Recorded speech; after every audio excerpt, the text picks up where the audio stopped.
అదరకొట్టే కారం రంగు రుచి ఆచి కారం పొడి. ఆయిల్ పామ్ సాగుపై మంత్రి తుమ్మల కీలక వ్యాఖ్యలు చేశారు. రైతులు ఆయిల్ పామ్ సాగుపై దృష్టి పెట్టాలన్నారు. లాభాలు వచ్చే వ్యవసాయమే రైతులు చేయండి.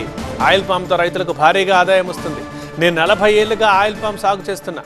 త్వరలోనే కరీంనగర్లో పామ్ ఆయిల్ ఫ్యాక్టరీ ప్రారంభిస్తాం. రైతులు దీని మీద దృష్టి పెట్టండి అంటూ పిలుపిచ్చారు తుమ్మల. అంతర పంటలు వేయండి, మీ యొక్క సౌభాగ్యంగా ఉండాలనేది మా కోరిక. వరి వేస్తున్నాం, పత్తి వేస్తున్నాం, మిర్చి వేస్తున్నాం, కానీ మన బతుకులు బయటికి రావట్లా. ఆయిల్ ఫామ్ వేసినటువంటి రైతులను చూడండి. మీకు 1,50,000 2 లక్షల రూపాయలు ఎకరానికి తక్కువ వస్తే మాది బాధ్యత.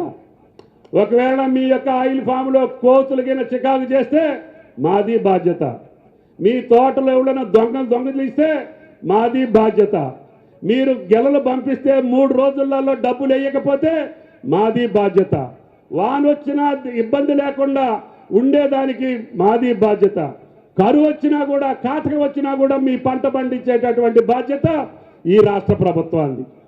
అందుట్లో మీరు అంతర పంటలు వేసుకోవచ్చు. 3 సంవత్సరాలు పంట వచ్చేదాకా పత్తిలో వేసుకోవచ్చు, మిర్చిలో వేసుకోవచ్చు, ఆఖరికి వరి పొలంలో కూడా వేసుకోవచ్చు.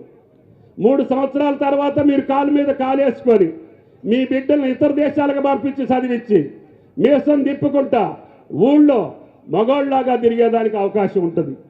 నేను పామాయిల్ రైతుని, 40 సంవత్సరాలుగా నేను ఆ వ్యవసాయం చేస్తున్నా. బట్టి గారు పిలిచి దీనికి ఉద్యోగం ఇచ్చిండు నాకు. లేకపోతే నేను బ్రహ్మాండంగా ఆయిగ తోటలో ఉండేవాడిని.